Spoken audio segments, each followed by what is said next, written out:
Assalamualaikum dear students, welcome to Mehran Academy and YouTube channel Mehran Ali official as well. Dear students, कैमरे की आंख और microphone के उस पार मैं हूं आपका ऑनलाइन टीचर मेहरान अली।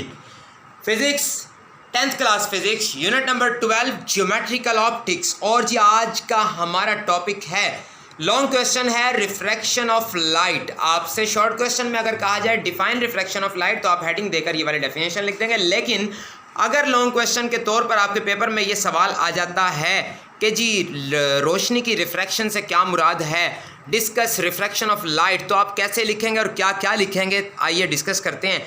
और वीडियो की तरफ बढ़ने से पहले it's a humble request to all of you that I am Mehran Ali your online teacher. अगर आपने इस चैनल को अब तक सब्सक्राइब नहीं किया तो लाजमी तौर पर सब्सक्राइब कर लें और अपने दोस्तों के साथ, और अगर आप स्टूडेंट हैं तो अपने टीचर्स के साथ, और अगर आप टीचर्स हैं तो अपने स्टूडेंट्स के साथ इन वीडियोस को लाजमन शेयर किया कीजिए और लाइक कमेंट करना भी मत भूला करें। और आपको किसी भी सब्जेक्ट पर, कोई भी टॉपिक पर कोई भी वीडियो लेक्चर चाहिए तो आप मुझे कमेंट कर सकते हैं। आपके कमेंट को अप्रिशिएट किया जाएगा और आपको उस टॉपिक पर ऐसा लेक्चर प्रोवाइड किया जाएगा इंशाअल्लाह उल अज़ीज़ के पहले आपने कभी ऐसा लेक्चर नहीं देखा होगा, नहीं सुना होगा। तो जी बढ़ते हैं वीडियो लेक्चर की जानिब। रिफ्रैक्शन ऑफ लाइट के आपने मार्कर से हेडिंग देनी है और फिर आपने डेफिनेशन लिख देने क्या, the process of bending of light as it passes from air into glass and vice versa is called refraction of light. यानी कि जब रोशनी हवा से शीशे में या शीशे से हवा में दाखिल होती है तो वो मुड़ जाती है, अपने पहले वाले रास्ते से हट जाती है, तो इसको कहते हैं जी रिफ्रैक्शन ऑफ लाइट। उसके बाद आपने मार्कर से हेडिंग देनी है डियर स्टूडेंट्स एग्जांपल की, और फिर आपने कहना है कि if we dip one end of a pencil और some other object into water and at an angle to the surface the submerged part looks bent. Its image is displaced because the light coming from the underwater portion of the object changes direction as it leaves the water. यानी कि जब हम pencil के एक सिरे को या किसी और ऑब्जेक्ट को शीशे के गिलास में मौजूद पानी में जब उसको डिप करते हैं, डुबोते हैं, भिगोते हैं, तो उसका सिरा हमें टूटा हुआ, मुड़ा हुआ, पहले से थोड़ा सा अलहदा दिखाई देता है। ऐसा क्यों होता है? क्योंकि रोशनी जो होती है वो अपनी डायरेक्शन को चेंज कर लेती है, इस वजह से हमें वो थोड़ा सा डिटैच्ड यानी टूटा हुआ अलग से दिखाई देता है। ये किस वजह से होता है जी? रिफ्रैक्शन ऑफ लाइट की वजह से होता है। फिर आपने मार्कर से हेडिंग देनी है डायग्राम की, और आपने सबसे पहले ये इस तरह की स्लेब बना देनी है शीशे की, और उसके बाद आपने क्या करना है डियर स्टूडेंट्स, IO, ये वाला आपने IO बना देना है, IO इंसिडेंट रे, और एक आपने ये नॉर्मल बना देना है डॉटेड लाइन के ज़रिए, यानी कि 90 डिग्री के एंगल पर ये बना हुआ है इस स्लेब के साथ। तो जी उसके बाद ये रे है इंसिडेंट रे जो हवा से आ रही है और शीशे में दाखिल होने लगी है, ये O जो है ये पॉइंट ऑफ इंसिडेंस है। तो इसके अलावा जब ये शीशे में दाखिल होती है तो ये देखें नॉर्मल की तरफ बेंड हो जाती है, तो ये जो नॉर्मल के साथ इंसिडेंट रे एंगल बना रही है इसको हम I से रिप्रेजेंट करते हैं, यानी कि एंगल ऑफ इंसिडेंस कहेंगे। और उसके बाद जब ये मुड़ जाती है शीशे में जाने के बाद, तो जब नॉर्मल के साथ ये R बनता है, R मींस एंगल, तो ये रिफ्रैक्टेड रे एंगल बना रही है, इसको हम बोलते हैं एंगल ऑफ रिफ्रैक्शन। तो रिफ्रैक्टेड रे को हम क्या नाम देंगे? OR का नाम देंगे। और उसके बाद जब ये रे शीशे से बाहर वापसी दोबारा हवा में आती है तो उसको हम ME का नाम देते हैं, यानी कि एमर्जिंग रे। तो जी इस डायग्राम में हमने ये देखा कि ग्लास की स्लेब थी, इंसिडेंट रे थी, नॉर्मल था, उसके बाद रिफ्रैक्टेड रे थी, और रे जब बाहर आई तो उसको हमने एमर्जिंग रे कहा, और इंसिडेंट रे ने नॉर्मल के साथ जो एंगल बनाया उसको हमने I से रिप्रेजेंट किया, यानी एंगल ऑफ इंसिडेंस का नाम दिया उसको हमने, और जो रिफ्रैक्टेड रे ने नॉर्मल के साथ एंगल बनाया उसको हमने स्मॉल r से रिप्रेजेंट किया और उसको हमने एंगल ऑफ रिफ्रैक्शन का नाम दिया। उसके बाद ये स्टूडेंट्स आपने मार्कर से हेडिंग देनी है एक्सप्लेनेशन की, और आपने कहना है a ray of light IO travelling from air falls on the surface of a glass block at the air glass interface. ये है जी एयर ग्लास इंटरफेस, ये वाला पॉइंट।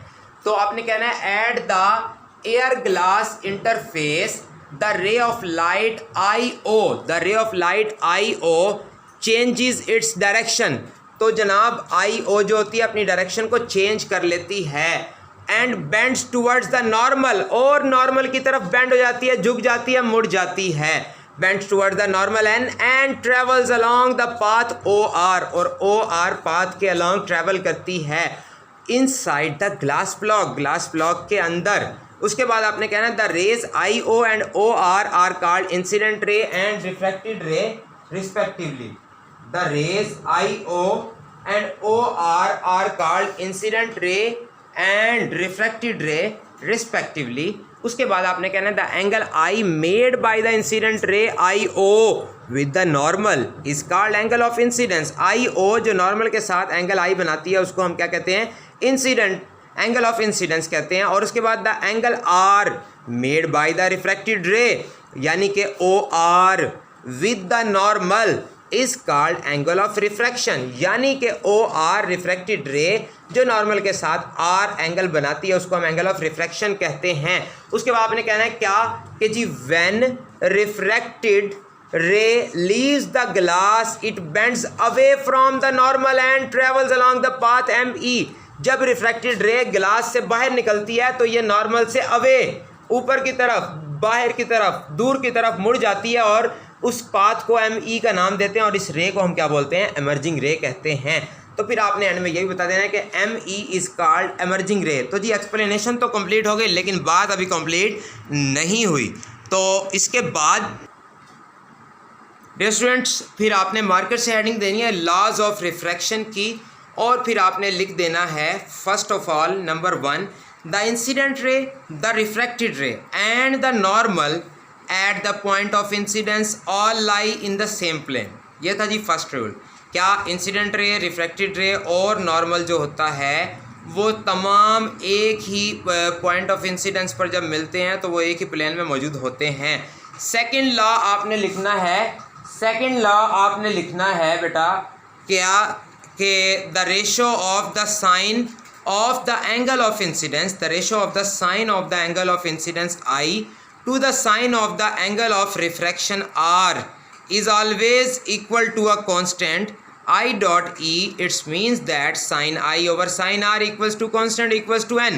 यानी आपने बताना है क्या कि एंगल ऑफ इंसिडेंस वाला जो I होता है उसकी साइन के साथ और एंगल ऑफ रिफ्रैक्शन R उसकी साइन के साथ जो रेशो होती है वो हमेशा कांस्टेंट होती है जिसको n से रिप्रेजेंट करते हैं. उसके बाद आपने मार्कर से हेडिंग देनी है स्नेल्स लॉ की.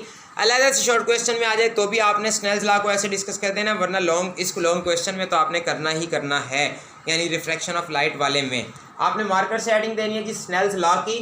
और फिर आपने लिख देना है क्या the ratio sine I over sine R, the ratio sine I over sine R is known as the refractive index of the second medium with respect to the first medium. The ratio sin I over sin R is known as the refractive index of the second medium with respect to the first medium. यानी कि दूसरे medium की पहले medium के बनिस्बत sin I बटा sin R में जो ratio निस्बत होती है उसे हम क्या कहते हैं और उससे हमें क्या मिलता है, sin I ओवर sin R equals to n. इसको हमने नाम दे दिया डियर स्टूडेंट्स इक्वेशन 1 का. फिर हमने लिख देना है equation 1 is called Snell's law. और एंड में आपने मज़ीद ये भी लिख देना है क्या n, यानी कि डायमंड के लिए n वैल्यू यानी कि रिफ्रैक्टिव इंडेक्स वैल्यू आपने लिख देनी है 2.42. इसके साथ ही जी रिफ्रैक्शन ऑफ लाइट हमने डिस्कस किया था जिसमें हमने रिफ्रैक्शन ऑफ लाइट की हेडिंग देकर उसकी डेफिनेशन लिखी, फिर उसके बाद हमने एग्जाम्पल को डिस्कस किया, उसके बाद हमने डायग्राम को डिस्कस किया, फिर एक्सप्लेनेशन को डिस्कस किया और उसके बाद हमने लॉज ऑफ रिफ्रैक्शन को डिस्कस किया और फिर स्नेल्स लॉ को. इसके साथ ही हमारा ये लॉन्ग क्वेश्चन हुआ इख्तिताम पजीर. Thank you so much for watching. मिलते हैं नेक्स्ट वीडियो लेक्चर में. Do not forget to subscribe this channel, like comment share करना मत भूलिएगा. सुपुर्दे मौला, पाकिस्तान पाइंदाबाद.